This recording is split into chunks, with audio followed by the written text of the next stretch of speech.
Shalom, Bapak Ibu Saudaraku yang dikasihi Tuhan. Selamat malam. Berjumpa kembali dalam acara renungan tengah pekan atau ibadah tengah pekan pada minggu ini. Nah, kita akan belajar sama-sama kebenaran firman Tuhan secara singkat. Saya akan mengangkat sebuah judul yaitu iman yang unggul, ya. Iman yang unggul. Nah, sebelum kita lebih lanjut membahas judul ini, kita berdoa dulu. Tuhan Yesus, kami sungguh bersyukur Tuhan masih memberikan kesempatan bagi kami untuk belajar kembali kebenaran firman Tuhan. Kami mohon kuasa Roh Kudus bekerja di antara kami, supaya para pendengar seluruh jemaat-Mu dimanapun mereka berada, dilawat oleh Tuhan dan menangkap pesan firman Tuhan ini menjadi berkat secara khusus dalam kehidupan mereka pribadi lepas pribadi. Kami percaya perkataan firman ini menjadi pesan Tuhan secara pribadi bagi kami. Kami akan mendengar firman-Mu. Dalam nama Yesus kami berdoa, haleluya, amin. Ya, iman yang unggul. Kalau saya katakan iman yang unggul, berarti ada iman yang tidak unggul. Ya, artinya apa? Iman itu ternyata bersifat dinamis. Artinya ada kemungkinan iman itu mengalami stagnan, bisa lemah, bisa kuat, atau bisa kecil, bisa mengalami pertumbuhan sedang, dan bisa mengalami pertumbuhan menjadi besar. Jadi iman itu bersifat dinamis, tidak terus-menerus seperti itu. Nah, tergantung bagaimana kita. Itu sebabnya dalam Matius pasal 17 ayat 20 dikatakan, Ia berkata kepada mereka, karena kamu kurang percaya, sebab aku berkata kepadamu, sesungguhnya sekiranya kamu mempunyai iman sebesar biji sesawi saja, maka kamu dapat berkata kepada gunung ini, pindah dari tempat ini ke sana. Maka gunung ini akan pindah dan takkan ada yang mustahil bagimu. Jadi Yesus berkata, kalau engkau punya iman sebesar biji sesawi saja, ya biji sesawi itu sudah sebesar mungkin seperti sebesar biji bayam. Jadi sangat kecil sekali. Jadi kalau punya iman yang kecil saja, maka kita bisa memerintahkan supaya gunung pindah dari satu tempat ke tempat yang lain. Itu luar biasanya. Nah, apalagi kalau kita punya iman yang lebih besar dari itu. Ya, lebih besar dari biji sawi, mungkin biji mangga, ya, atau kalau sebesar bola kaki. Waduh, bukan cuma hanya gunung mungkin kita bisa pindahkan. Nah, artinya dari sini bahwa iman itu bisa bersifat dinamis, bisa mengalami perkembangan, bisa mengalami pertumbuhan. Nah, apa itu pengertian iman? Kita akan lihat dulu bersama-sama pengertian iman, supaya kita memahami maksud dari topik atau tema yang kita pelajari bersama-sama pada malam hari ini. Kalau dari Alkitab sendiri memberikan definisi tentang iman itu dari Ibrani pasal 11 ayat 1, iman adalah dasar dari segala sesuatu yang kita harapkan dan bukti dari segala sesuatu yang tidak kita lihat. Jadi iman itu adalah dasarnya untuk mengharapkan sesuatu yang belum nampak, belum kita lihat, tetapi kita meyakininya, maka kita bisa meraihnya. Itu definisi yang diberikan oleh Alkitab. Ya. Tetapi kalau bisa saya katakan juga dalam definisi bebas lah, ya. Iman itu adalah keyakinan. Ya. Iman itu adalah keyakinan. Jadi iman yang kita pahami selama ini adalah iman yang jikalau, ya, kalau saya sedang sakit misalnya, maka saya berdoa, maka saya sembuh. Nah, itu adalah iman. Kalau saya sembuh, itu karena saya berdoa dan yakin, percaya kepada Tuhan, maka saya diberikan kesembuhan, itu iman.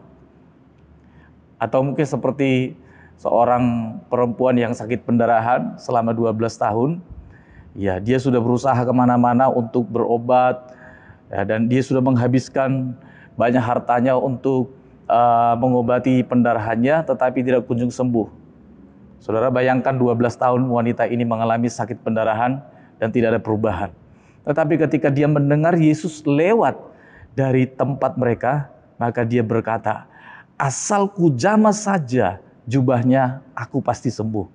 Maka ketika Yesus lewat, dia melangkah dengan iman dan dia bertindak, maka dia menjamah jubah Tuhan Yesus, dia langsung sembuh. Itu iman, ya. Itu iman. Nah, atau mungkin juga seperti 10 orang-orang kusta, ya, yang berada di sebuah pengasingan.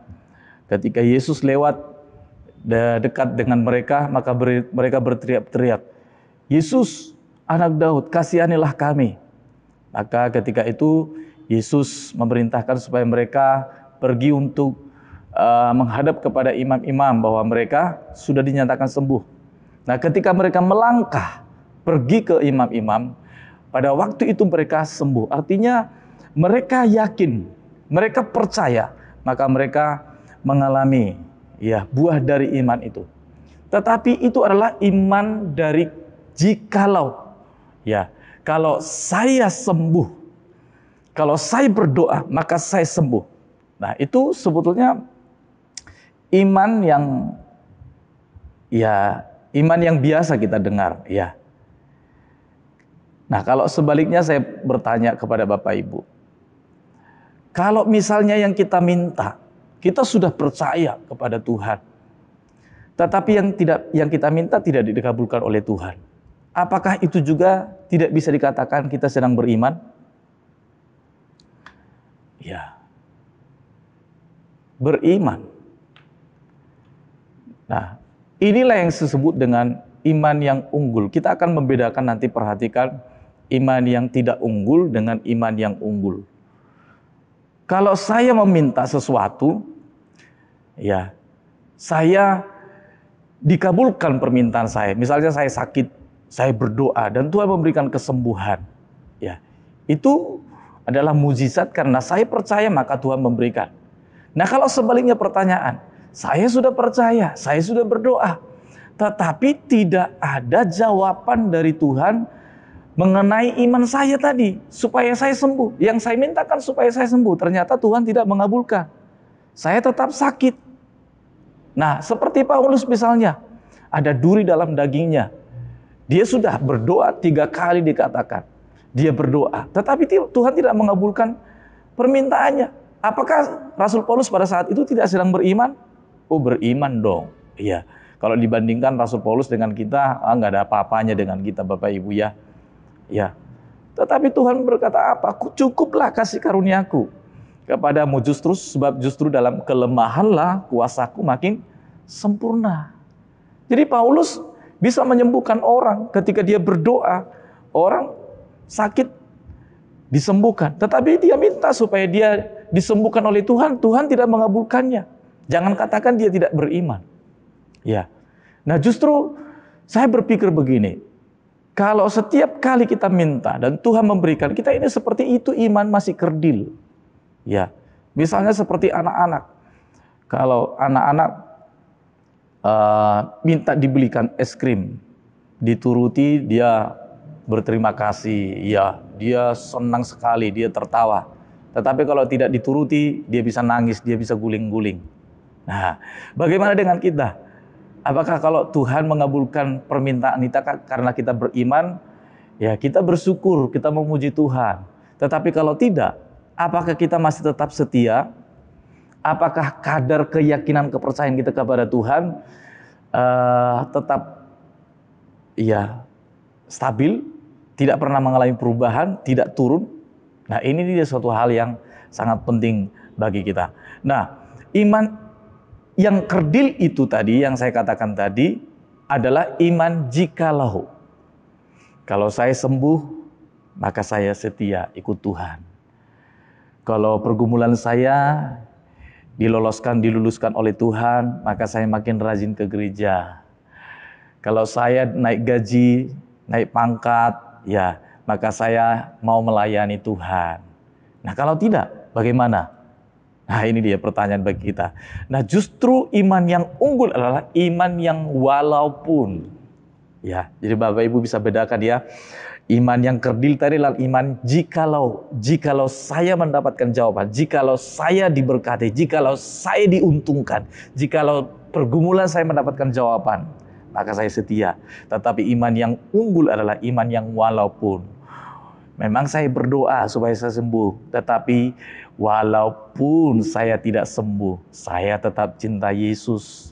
Walaupun persoalan saya masih ada, saya tetap setia mengikut Tuhan. Walaupun ya saya jatuh bangun dalam usaha dan bisnis, saya tetap setia melayani Tuhan. Nah, ini dia iman yang unggul. Ya. Yakinlah bahwa kehendak Tuhan bagi kita itu adalah kehendak Tuhan yang terbaik. Saudara perhatikan bahwa ketika Sadrak, Mesak, dan Abednego ya diperhadapkan dengan dua pilihan itu.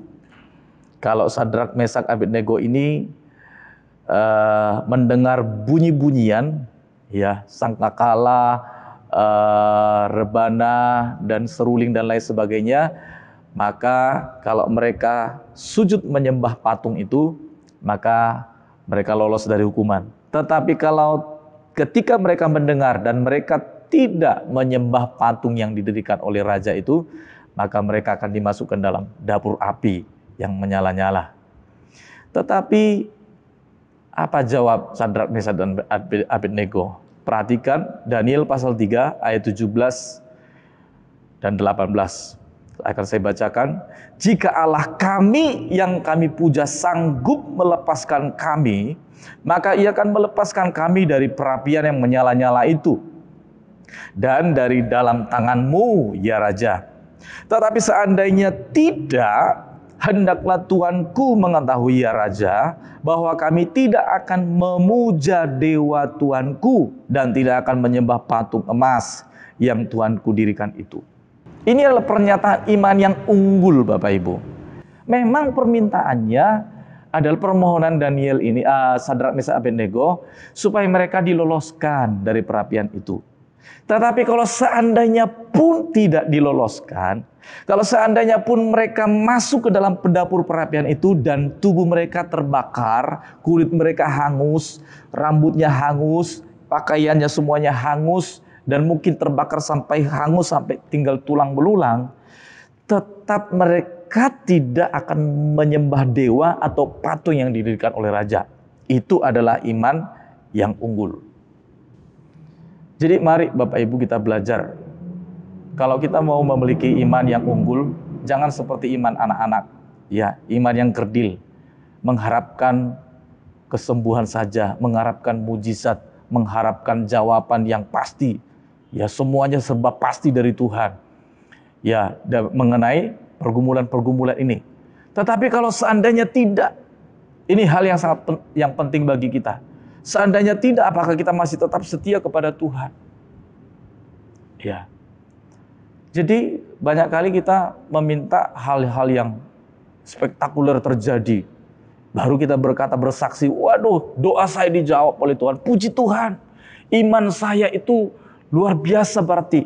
Sebab ketika saya berdoa, Tuhan mengabulkan doa saya. Ya, misalnya saya mendapat pekerjaan. Waduh, karena saya percaya sungguh-sungguh kepada Tuhan. Usaha saya lancar, ya. Dan saya mendapatkan keuntungan berlipat-lipat kali ganda. Saya sembuh dari sakit saya. Puji Tuhan, saya memiliki iman yang luar biasa. Tunggu dulu Bapak Ibu. Apakah memang itu bukti bahwa kita memiliki iman yang luar biasa? Belum tentu. Ya. Bagaimana kalau sebaliknya yang terjadi? Justru yang kita minta tidak terjadi. Tetapi justru Tuhan izinkan mengalami penderitaan. Apakah kita tidak bisa disebut beriman? Belum tentu. Justru Tuhan mungkin sedang menguji iman kita di situ.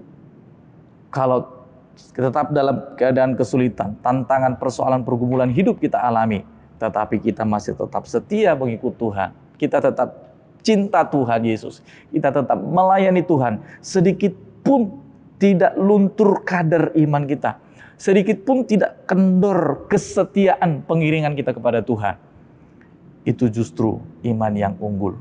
Sama seperti iman Sadrak, Mesak, dan Abednego. Saudara, kalau suatu ketika misalnya kita menghadapi makanan, ya makanan yang ada di meja, yang ada cuma hanya nasi putih dengan tempe. Sementara kita, pengen sekali-sekali makan Kentucky lah, misalnya begitu ya. Terus kita berdoa, saya kan memiliki iman, saya percaya kepada Tuhan Yesus. Firman Tuhan berkata, kalau engkau memiliki iman sebesar biji sesawi, gunung saja bisa pindah. Nah, apalagi ini tempe. Ini tempe bisa berubah jadi Kentucky. Saya akan berdoa, saya minta mujizat Tuhan. Maka berdoa, ya, dalam nama Yesus, tempe ini diubahkan jadi Kentucky. Dia berdoa lagi, dalam nama Yesus, Tuhan sanggup mengubahkan. Dalam nama Yesus. Haleluya, amin. Dilihat apa yang terjadi. Tempe tetap tempe. Diubah lagi cara berdoanya. Dia tumpang tangan. Ya, dalam nama Yesus, tempe ini berubah jadi Kentucky yang enak. Dalam nama Tuhan Yesus, saya percaya Tuhan sanggup melakukan apa saja. Amin. Apa yang terjadi? Tempe tetap tempe. Ya. Atau mungkin doanya sampai tengkang-tengking, mungkin sampai gemetar-gemetar ya. Sampai tangannya gemetar-gemetar, mungkin tumpang tangan supaya tempe ini bisa berubah jadi Kentucky. Apa yang terjadi Bapak Ibu? Tempe tetap tempe. Nah, ketika tempe tetap tempe, apakah itu berarti tanda bahwa kita tidak memiliki iman? Oh, belum tentu. Ya, belum tentu. Itu kalau kita meminta tempe jadi Kentucky, itu adalah iman yang kerdil menurut pemahaman saya. Tetapi iman yang unggul adalah sebetulnya yang paling pertama adalah mengubah hati kita tadi yang menginginkan tempe itu menjadi Kentucky, mengubah hati kita untuk tidak menginginkan Kentucky lagi. Itu hal yang sangat penting. Ya. Kita percaya Tuhan sangat mudah, sangat bisa, sangat sanggup mengubah tempe jadi Kentucky. Tetapi lebih sulit mengubah hati kita yang ingin tempe jadi Kentucky tadi, yang mengubah hati kita tidak menginginkan Kentucky lagi, tetapi menginginkan tempe. Supaya apa?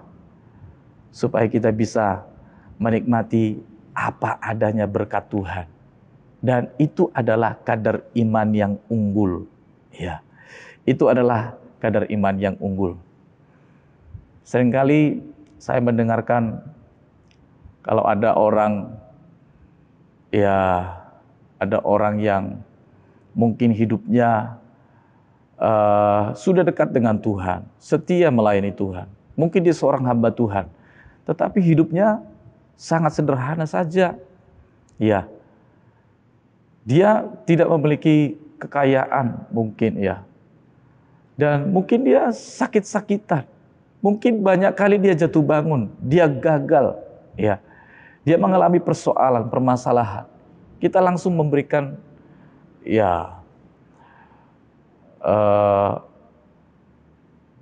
menjudge orang itu, dia kurang rohani, dia kurang berdoa, dia kurang beriman.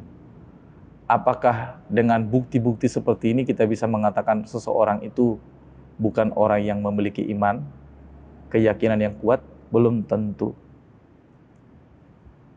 Suatu ketika saya melihat ada seorang hamba Tuhan yang saleh menurut saya. Ya, mudah-mudahan saya tidak salah menilai. Tetapi menurut pemahaman saya selama ini, hamba Tuhan ini orang yang saleh, yang jujur, yang takut akan Tuhan, yang melayani Tuhan dengan setia, sungguh-sungguh, dan aktif, ya doa puasa dan lain sebagainya. Tetapi menjelang akhir hidupnya dia mengalami penderitaan. Dia sungguh sangat lama di rumah sakit mengalami banyak penderitaan. Ya. Dan setelah itu, setelah dia dipanggil beberapa bulan setelah dia mengalami penderitaan, orang langsung menjudgment bahwa oh, dia mungkin kurang setia, mungkin ada dosa, mungkin ada hal yang perlu ditegur oleh Tuhan, sehingga Tuhan mengizinkan dia mengalami kesengsaraan seperti itu. Apakah demikian? Atau juga mungkin ada sebaliknya, ada orang yang sudah jahat, ya, dia tidak sungguh-sungguh ikut Tuhan, dia jarang ke gereja, dia tidak pernah melayani, kata-katanya seringkali kata-kata yang menyakitkan. Tetapi cara matinya kok kayaknya enak. Ya, tiba-tiba waktu malam matinya juga mati tua. Malam tidak ada orang tahu dia sudah diangkat. Tidak ada yang tahu. Ya. Rasanya memang dia juga diberkati. Sepertinya tidak ada persoalan yang berarti. Dia hidupnya enak. Nah, apakah ini mengindikasikan bahwa seseorang ini disebutkan orang yang beriman, orang yang memiliki keyakinan yang teguh di dalam Tuhan? Belum tentu. Jadi kita tidak bisa menilai dari kehidupan jasmani seseorang menunjukkan bahwa seseorang ini memiliki keyakinan iman yang unggul atau kerdil di hadapan Tuhan. Tuhan yang tahu semuanya. Tetapi yang paling penting adalah kalau dalam keadaan sesulit apapun yang kita alami, itu tidak mengubah kadar iman kita. Mungkin ada tekanan-tekanan yang harus kita alami. Mungkin ada kita ini dipepet dengan persoalan yang cukup banyak. Tetapi itu tidak mengubah kadar iman kita. Itu tidak mengubah kesetiaan kita. Kita justru makin cinta kepada Tuhan. Itu adalah iman yang unggul. Ya, kalau kita membaca dalam Ibrani pasal 11, mulai dari ayat 1 semuanya diuraikan serentetan pahlawan-pahlawan iman. Siapa itu? Siapa mereka? Mereka adalah orang-orang hebat. Mereka yang ditolong Tuhan. Mereka yang mengalami jawaban pergumulan. Mereka menjadi berkat bagi banyak bangsa. Ya, mereka membuktikan iman mereka hebat. Tetapi Bapak Ibu perhatikan di dalam ayat 36 dan 38. Ibrani 11 ayat 36-38. Di akhir semua serentetan pahlawan-pahlawan iman itu. Katakan demikian. Ada pula yang diejek dan didera. Bahkan yang dibelenggu dan dipenjarakan. Mereka dilempari, digergaji, dibunuh dengan pedang. Mereka mengembara dengan berpakaian kulit domba dan kulit kambing sambil menderita kekurangan, kesesakan, dan siksaan. Dunia ini tidak layak bagi mereka. Mereka mengembara di padang gurun dan di pegunungan, dalam gua-gua dan celah-celah gunung. Siapa itu? Mereka juga disebut pahlawan iman. Tetapi akhir hidupnya atau dalam kehidupan mereka sehari-hari, mereka banyak mengalami penderitaan. Tetapi sampai akhir hidupnya mereka tetap setia. Bahkan mereka dicatat sebagai pahlawan-pahlawan iman. Nah, menurut saya inilah pahlawan-pahlawan iman yang lebih unggul. Kenapa? Mereka setia bukan hanya pada waktu mereka diberkati. Mereka mengalami mujizat. Mereka mengalami jawaban doa. Tetapi mereka tetap setia menunjukkan kesetiaannya kepada Tuhan. Bahkan ketika mereka mengalami penderitaan sampai akhir hayatnya. Masih mengalami penderitaan tantangan hidup. Tetapi mereka tetap teguh. Keyakinan mereka tidak pernah tergoyahkan. Dan mereka percaya kepada Tuhan. Mari belajar bersama-sama. Warnai hidup kita tetap dengan kesetiaan. Teguh kepada Tuhan. Tidak akan pernah berubah apapun yang terjadi. Milikilah iman yang unggul sampai akhir hayat kita. Amin. Kita tutup renungan tengah pekan ini di dalam doa bersama-sama. Saya ajak kita berdoa. Bapa, kami bersyukur Tuhan memberikan kami pesan yang sangat penting pada malam hari ini untuk kami renungkan bersama dan untuk kami lakukan dalam hidup kami. Kami rindu Tuhan sebagai pelaku firman-Mu Tuhan. Kami bukan hanya seorang anak Tuhan yang mungkin pintar berteori, pintar mempelajari, tetapi kami mau belajar mempraktekkan, menghidupi kebenaran firman Tuhan, supaya kebenaran firman Allah ini bukan hanya hidup dari dalam pikiran kami, tetapi hidup ketika kami mau melakukannya. Mampukan kami sebagai anak-anak Tuhan untuk memiliki iman, memiliki keyakinan yang unggul, sebagai pahlawan-pahlawan iman yang unggul Tuhan. Bahkan kami mau tetap menunjukkan kesetiaan kami kepada Tuhan. Bukan saja pada saat ketika kami dalam keadaan diberkati, kami dalam keadaan sehat, ketika tidak ada persoalan, ketika semuanya jalan hidup kami serasa tidak ada halangan, tantangan, rintangan. Kami tetap setia. Tetapi Tuhan, sekalipun mungkin doa yang kami naikkan selama ini kepada Tuhan tidak mendapatkan jawaban, kami sudah berseru-seru kepada Tuhan supaya beban hidup kami diangkat oleh Tuhan. Tetapi kami tidak mendapatkan jawaban yang kami minta Tuhan. Biarlah iman kami tetap teguh. Kadar keyakinan kami tidak akan turun, tidak akan surut, tidak akan kendor, tidak akan luntur. Tetapi justru sebaliknya, semakin dinamis, semakin hidup, semakin besar, semakin berkembang. Maka kami disebut orang-orang yang unggul dalam keyakinan kami kepada Tuhan. Ini kami Tuhan, berkati kami semuanya, anak-anak Tuhan, seluruh jemaat-Mu yang mendengarkan kebenaran firman Tuhan ini, supaya kami semuanya dibangun, pemahaman kami tentang Engkau, pengenalan kami tentang pribadi Allah kami adalah pemahaman yang benar, dan semua rencana-rencana Tuhan, kehendak Tuhan atas kami pahami secara tepat, karena kami tahu tidak ada rencana Tuhan yang membawa kami kepada kecelakaan.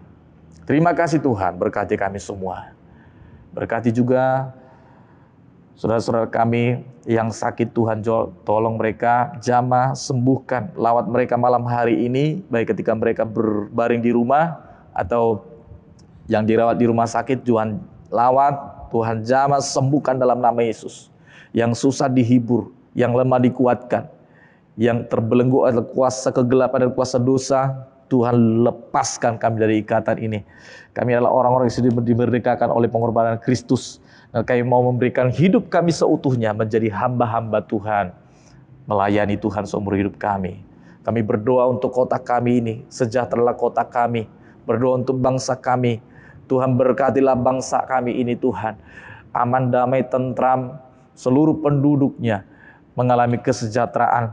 Pemimpin-pemimpin kami dari tingkat pusat sampai daerah, mereka orang-orang yang diberkati Tuhan, dan Tuhan pakai mereka menjadi alat-Mu untuk mensejahterakan bangsa kami Indonesia ini Tuhan. Di tengah-tengah pergumulan, ketakutan, persoalan, kesulitan, tantangan yang dihadapi oleh bangsa ini, kami hanya percaya bahwa Tuhan sajalah yang sanggup memberikan jalan keluarnya. Kami percaya waktu Tuhan adalah waktu yang terbaik.